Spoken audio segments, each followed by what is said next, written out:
Hey everyone, welcome back to the bull run stock. Shubham this side से भी register research analyst. देखिए, हर हफ्ते की तरह इस हफ्ते भी कुछ स्टॉक्स के ऊपर बात करेंगे, उनकी एनालिसिस सीखेंगे, समझने की कोशिश करेंगे। लेकिन इस हफ्ते में दो स्टॉक्स का तो आपको एनालिसिस दे रहा हूं, उसके अलावा मैं काफी कंपनीज का आपको चार्ट दिखाऊंगा जहां पे आपको सेल्फ एनालिसिस करनी है, क्योंकि उन कंपनीज को मैं आपको पूरा नहीं दिखा पाऊंगा। उसका रीजन भी आपको आगे बता दूंगा। बिना किसी देरी के शुरू करते हैं, लेकिन कोई बाय सेल की रिकमेंडेशन नहीं है, सिर्फ आपकी नॉलेज के लिए। निफ्टी के ऊपर देखिए, हमने एक बात करी थी यहां पर। मैंने निफ्टी को लेकर पहले ही बताया था कि मई के अंदर मेरी उम्मीद है कि साइडवेज रहेगा या करेक्टिव मोड में रहेगा। टाइम वाइज करेक्शन हो सकता है या प्राइस वाइज करेक्शन हो सकता है। सो अभी एक प्राइस वाइज करेक्शन की जगह हमें टाइम वाइज करेक्शन देखने को साफ साफ विजिबल है। इसकी अपडेट मैंने टेलीग्राम पे भी डाली थी। अगर आप टेलीग्राम पे कनेक्ट नहीं है, हो जाइए। वहां मैं बहुत अपडेट डालता रहता हूं, इंपॉर्टेंट जो भी मुझे लगती है। वहां भी मैंने डाली थी कि ये पॉसिबिलिटीज मुझे नजर आती है कि इस टाइप से जो है वो टाइम पास चल सकता है मई के अंदर। अभी फिलहाल कुछ वैसा ही हो रहा है। और निफ्टी ये लॉन्ग टर्म मूविंग एवरेज के नीचे कंसोलिडेट कर रहा है, ताकि जब इसको काटे तो आगे की जर्नी इजी रहे।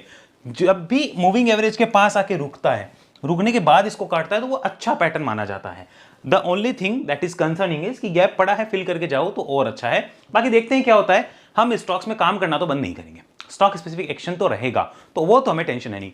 बिना किसी देरी के आज की वीडियो में चालू करते हैं। सबसे पहले आज का फर्स्ट चार्ट जिसके ऊपर हमें फोकस करना है बिना कोई देरी के। The first one here is Metropolis health care. यहां पे देखो, this is Metropolis health care.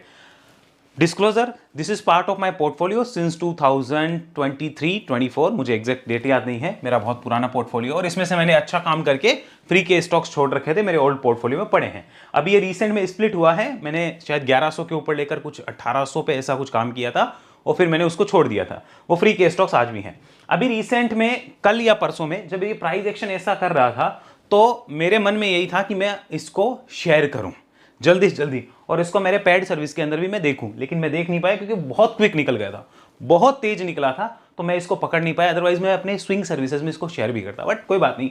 अभी हम देखें तो यहां देखो, ये नजर आएगा आपको पूरा का पूरा इसका डाटा। वीकली चार्ट कन्वर्ट करते हैं। ये 2024 अक्टूबर का हाई अब टूटने के लिए आ रहा है। 24 अक्टूबर का हाई अब टूटने आ रहा है मई 2026 में। कितने महीने हो गए? 18 महीने से ऊपर हो गए। 18-20 महीने का कंसोलिडेशन है, टूटने आ रहा है। रिजल्ट्स है 13 मई को। एक बार रिजल्ट्स देख ले इसके एग्जिस्टिंग वाले। अभी तो 13 मई को आएंगे, लेकिन एक बार ये वाले जरूर देख लो आप। तो यहां मैं मेट्रोपोलिस लिख देता हूं, तो ये मेरे सामने मेट्रोपोलिश हेल्थ केयर का जो है वो पूरा डाटा आ गया। अब ये देख लो मार्केट कैप कितनी है भाई, 11-12 हजार करोड़ की मार्केट कैप है। और हेल्थ केयर स्टॉक्स फार्मा के ऊपर मेरा व्यू आपको पता है, सिंस 2026 के स्टार्टिंग से। 25 में भी अच्छा था, अभी भी अच्छा है।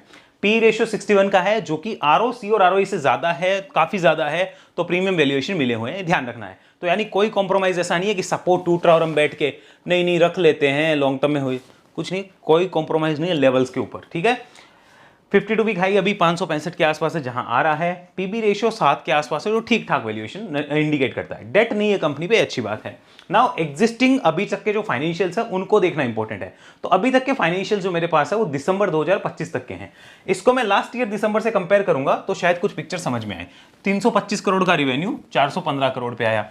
22% का मार्जिन टूट के 21% हुआ, तो 75 करोड़ का जो मेरा ऑपरेटिंग प्रॉफिट था वो लगभग 95 करोड़ के बीच में आता है।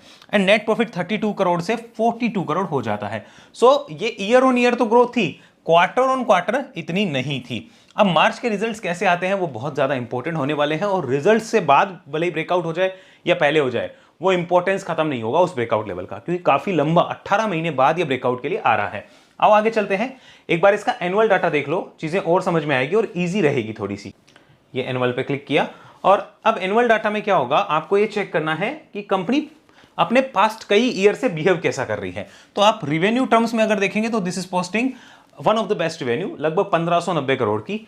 अगर आप यहां पे प्रॉफिट टर्म्स में देखेंगे तो आपको कुछ चीजें जो है वो गड़बड़ नजर आएगी। आप 170 करोड़ का प्रॉफिट कर रहे हो, आप 215 करोड़ का ऑलरेडी कर चुके हो 2022 में। आ रहा है कुछ समझ में?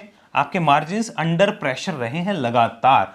आपके मार्जिन ईयर ऑन ईयर कम होते गए हैं या फ्लैट रहे हैं। तो आपको इस साल क्या देखना है मेट्रोपोलिस में, समझ आ गया कि अगर सुधार की गुंजाइश है, रिजल्ट्स अच्छे आते हैं, ब्रेकआउट भी हो रहा है, तो समझ जाना कि ये एक टर्न अराउंड की तरीके से काम करेगा, और फिर एक लंबी जर्नी यहां पे स्टार्ट हो सकती है। क्लियर?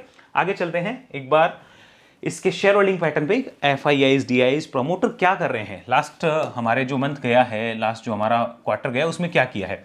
तो मेन सबसे जो नोट करने वाली चीज़ है ना, प्रमोटर्स, यहाँ पे वो देखो धीरे धीरे यहाँ पे भी 0.01 की होल्डिंग बेची थी, यहाँ पे भी 0.01 की होल्डिंग उन्होंने बेची है। ये देखो 48.89 से 48.88, 48.87। अब कोई ये बोले वो इसलिए बेची है उसलिए बेची है, हमें नहीं जाना, बेची है ना, बस डाटा है ना, सिंपल बात है, बेची है।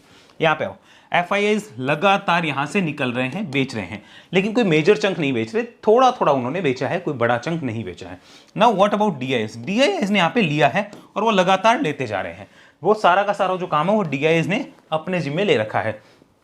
पब्लिक में पॉपुलर है नहीं, 50,000 नंबर ऑफ शेयर होल्डर भी नहीं है, तो पब्लिक में पॉपुलर स्टॉक ये नहीं है। और पब्लिक के पास होल्डिंग कितनी है? ये इतनी सी होल्डिंग है। कितनी है?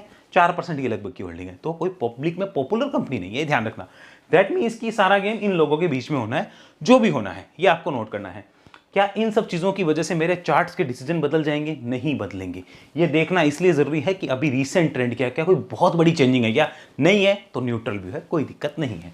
अब आ जाओ जरा चार्ट्स पे, उसको वापस देख लेते हैं, चार्ट्स क्या बता रहे हैं। और यहाँ पर ये हमारे सामने चार्ट, इसको देखा तो यहाँ पे वीकली चार्ट है, 18 महीने का कंसोलिडेशन कट सकता है। अब ये यहाँ इस रेजिस्टेंस पे जाके ऑलरेडी रुक चुका है, एक करेक्शन इसने ले लिया डेली चार्ट पे। तो आओ आपको दिखाता हूँ एक बार मंथली चार्ट। ओवरऑल पिक्चर समझो, मार्केट कैसे वैल्यूएशंस देता है। देखो ओवरऑल पिक्चर ये थी, आप 2022 तक अच्छे प्रॉफिट्स आपके मार्केट को उम्मीद थी तो बढ़िया हुआ, फिर न्यूज़ आई, कंपनी को लेकर दिक्कतें हुई तो मार्केट नीचे चला गया। ये जब बेस बिल्डिंग हो रही थी तब मैंने वैल्यूएशन पर्सपेक्टिव से इसको देखा था और फिर ऊपर आया तो हमने अपनी फ्री की क्वांटिटी रख दी थी। अभी भी मेरे पास जो फ्री की क्वांटिटी है वो है, लेकिन अब ये नोट कर लो, ये जो कटेगा ना प्राइस, ये प्राइस लास्ट टाइम आया था अक्टूबर 24 में, ठीक है। उससे पहले कब आया था, मतलब इस प्राइस के ऊपर आप कब आए थे? वो आए थे आप जून 2022 में, यहां पर देखो, सॉरी मई 2022 में। तो आप मई 2022 में इस प्राइस के ऊपर आए थे, मई 2022। तो कायदे से मई 2022, और अगर आप मई 2026 में अब इस प्राइस को काटते हो तो कायदे से तो 4 साल का ब्रेकआउट हुआ ना। तो ये क्या हो गया? मई 2026। तो दिस इज 4 इयर्स ब्रेकआउट। 4 साल का ब्रेकआउट होगा तो टाइम पास के लिए नहीं होगा, संभावना इस चीज की होती है, गारंटी तो है नहीं। सपोर्ट की बात कर लेते हैं, तो ये पहले रेजिस्टेंस था, समझ आया, ये नीचे रेजिस्टेंस था, तो यही मेरा क्या बन जाएगा? शॉर्ट टर्म सपोर्ट बन जाएगा। बोलो समझ आया? कोई डाउट इसमें? आई होप क्लियर हो गया होगा।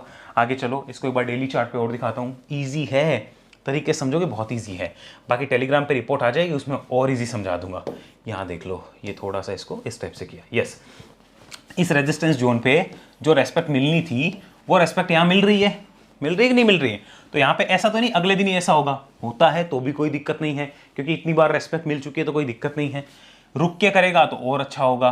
अब ये इंपॉर्टेंट सपोर्ट हो जाएगा, जो पहले क्या था रेजिस्टेंस। तो यहां हमारा अप्रोक्सीमेट आप कह लो this is the breakout zone, okay, ये ब्रेकआउट जोन होगा और सपोर्ट ये रहेगा नीचे वाला। अब इन सब चीजों के बाद जब इतने बड़े पैटर्न से वो स्टॉक्स निकलते हैं तो वो क्या करते हैं? वो जनरली ये मूवमेंट लेने की कोशिश करते हैं from the breakout level, from breakout level. तो इसको रिव्यू किया जाता है, मानो इतना ऊपर चला गया फर्स्ट में, तो रिव्यू करके देखो कि ट्रेंड अभी भी सही है या नहीं है, या हमें कॉस्ट टू कॉस्ट अपना शिफ्टिंग करनी है या नहीं करनी। वो सारी आगे की बातें हैं, वो आपके ऊपर, आप कैसे डील करते हो। मेरा काम आपको चार्ट्स देना, वो आप देख सकते हो। नेक्स्ट चलते हैं, सेकंड कंपनी इस लिस्ट में जो मेरे सामने है, that is here Arvind limited. यहां मैं आपको दिखाता हूं, इसमें भी मेरे साथ स्टोरी हो गई। ये भी मैं अपने स्विंग में शेयर करने वाला था बट कर नहीं पाया, गैप अप ओपनिंग हो गई। देखो दिखाता हूँ, ये देखो यहाँ पर नोट करो, Arvind limited, one of the textile business, और ये प्राइस थे 2025 जनवरी के, ठीक है। देखते जाओ, अपॉर्चुनिटी मिस होती है तो कैसे डील करना है देख लो, क्योंकि और आएगी ना, मिस हो गई तो ऐसा थोड़ी जिंदगी खत्म हो गई, और आती है। यहाँ पर ये मई 2026, अभी आपको कैंडल दिख रही है, गैप अप ओपनिंग हुई थी, जूम करके दिखाता हूँ मैं, देखो यहाँ पर, हियर इट इज। तो मेरे जो सिस्टम होते हैं ना, उसमें अलर्ट में आया था कि ये कंपनी जो निकलने वाली है इसको देखो ध्यान से, तो मैंने लगाया अलर्ट, लेकिन हुआ क्या, विद इन 15 मिनट्स ये ऐसे गया। तो मतलब ही नहीं है कि किसी को शेयर कर दे कुछ हो जाएगा, होना तो है नहीं, तो इसलिए खाली बैठे देखते रह गए, हाथ मलते रह गए, यार शिट मौका निकल गया, कोई बात नहीं, दूसरा आएगा। अब दूसरा कैसे आएगा वो समझो। सो इसको जूम आउट करते हैं, ये आ जाओ, ये जूम आउट किया, जूम आउट करने के बाद ये वाला point, this is the point. ये पॉइंट कब का? 2024 दिसंबर का। कब का? 2024 दिसंबर, ठीक है। और ये पॉइंट कब का? 2026 मई का।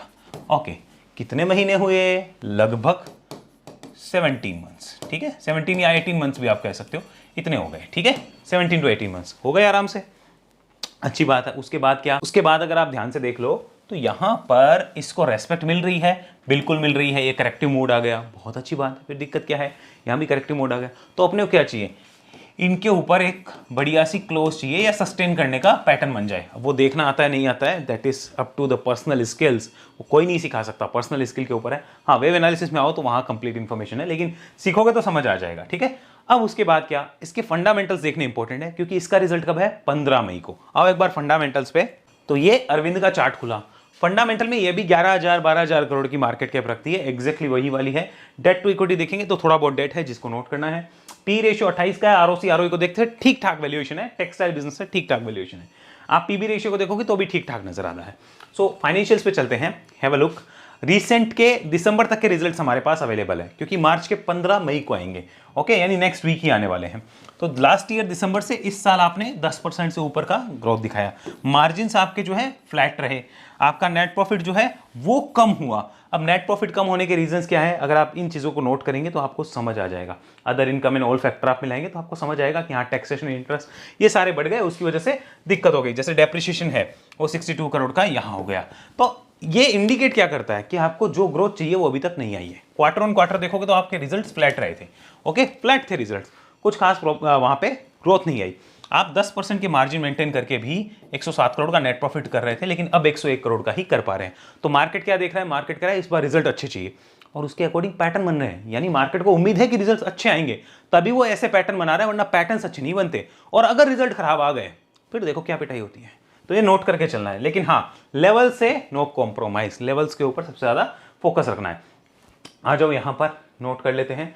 रिसेंट में प्रमोटर एफआई डीआई ने क्या किया है, तो प्रमोटर्स ने कुछ नहीं किया, फ्लैट है। डीआई एफआईआईज ने मामूली सा बेचा, डीआईआईज ने वो एब्जॉर्ब कर लिया, तो कोई फर्क नहीं पड़ा। पब्लिक के पास है, पब्लिक ने बेचा है, और अदर ने थोड़ा बहुत लिया है। पॉपुलर स्टॉक थोड़ा बहुत है, 1,75,000 से ऊपर शेयर होल्डर यहाँ पे बैठे हैं, थोड़ा बहुत पॉपुलर स्टॉक है, बहुत ज्यादा पॉपुलर तो ये भी नहीं है। अब जरा चार्ट्स पे चलते हैं, फिर कुछ और इंपॉर्टेंट चार्ट है जो मुझे दिखाने हैं, मैं उनके ऊपर बात करना चाहता हूं ताकि आप उसको वॉच लिस्ट में ले लो अभी से। तो आ जाओ यहाँ पर, हियर इट इज, ये हमने नोट किया, और ये हमारे सामने अरविंद का चार्ट।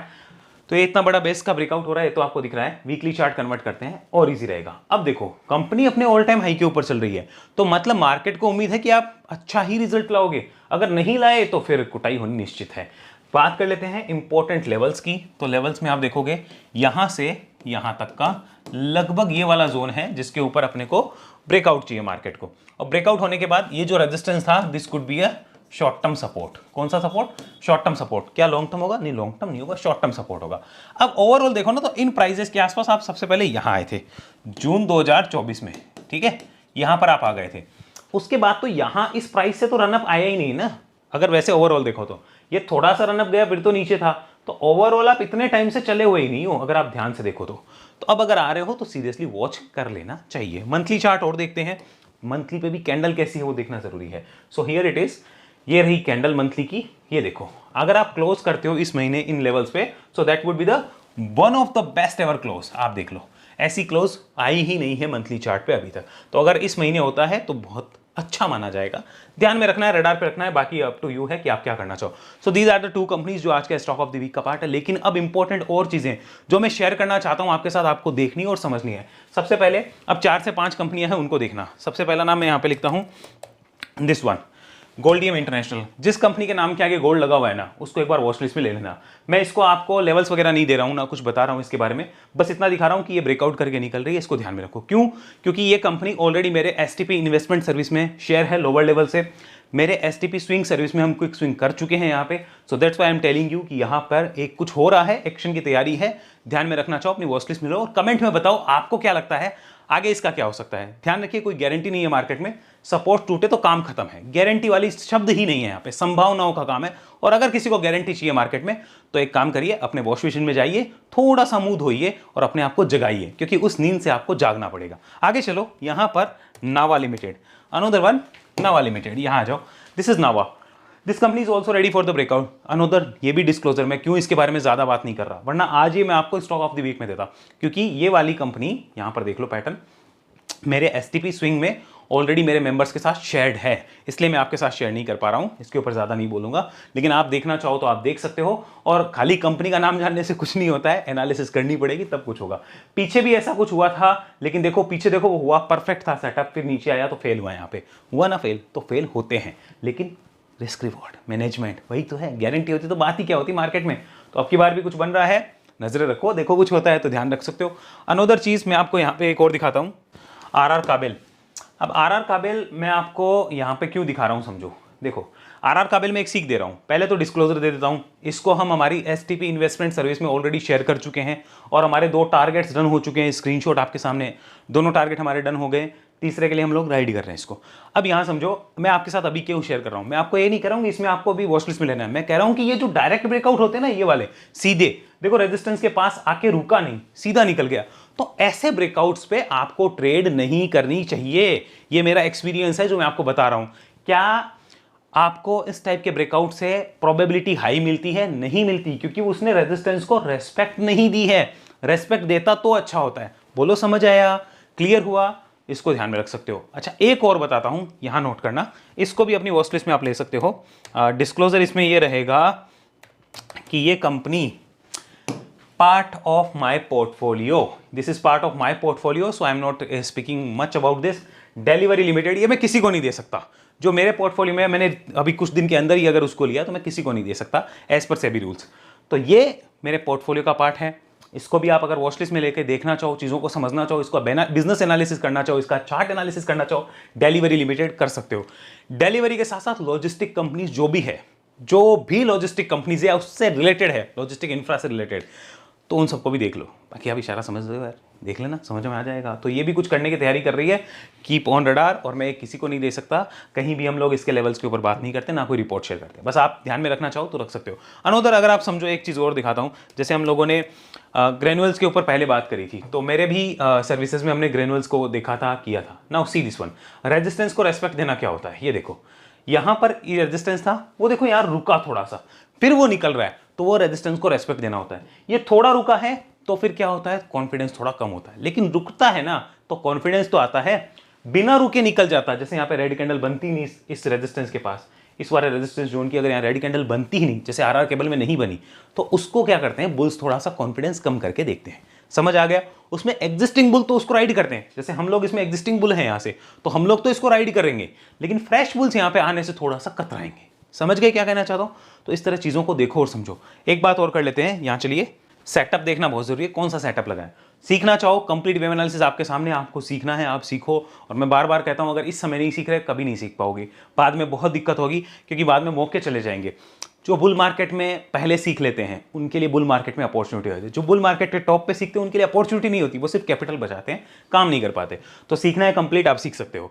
और यहाँ पर आ जाओ, सेटअप्स कौन कौन से हैं उसकी बात कर लेते हैं। सो यहाँ पर अगर आप देखो, अभी अगर आपको कोई सेटअप जो देखने चाहिए सबसे इंपॉर्टेंट, तो वो मैं आपको बता दूं, दिस वन, ये ऑल टाइम हाई, एंड यहाँ पर एक ये देख लो आप, कंसोलिडेशन ब्रेकआउट।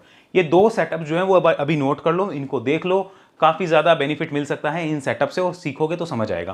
भाई आपकी कैपेसिटी फुल अगर लेने की नहीं है वेब एनालिसिस, तो इनको देखो, फुल की है तो पूरा देखो, ठीक है। आगे चलो, रिसर्च सर्विसेज के ऊपर, ये हमारी STP swing and momentum service में अगेन बता दूं कि एसटीपी स्विंग एंड मोमेंटम में हम लोग क्या करते हैं, हमारा क्विक स्विंग होता है। मैं एक यहाँ पे स्क्रीनशॉट आपका चला देता हूं मेरी टीम से बात करके, दिस इज और अप्रैल समरी, और मैं सिर्फ इतना ही कहना चाहूंगा, हमारे पास कोई ऐसा फॉर्मूला नहीं है कि हर बार प्रॉफिट ही होगा, लॉसेस भी होते हैं, वो आप देख लीजिए। और हम इसका बार बार प्रचार नहीं करेंगे, ना ही हम इसका बार बार बताएंगे, क्योंकि हम ये चाहते हैं कि जो बंदा रियलिटी में काम करना चाहता है, क्विक स्विंग को देखना चाहता है, हमारे साथ 6-8 महीने 12 महीने जुड़ के देखना चाहता है रिजल्ट्स क्या मिले, वो जुड़े, ना कि जो उनको 1 महीना सिर्फ मतलब ये मान लो कि ये देखना है आज इस महीने देख लिया, कभी किसी महीने दूसरे बंदे का एनालिसिस देख लिया, नहीं। अगर आप चाहो कंप्लीट देखो, आपको पता चलेगा। हाँ, 1 महीना ट्राई करके देखो कि आपको सूट करता है कि नहीं करता है।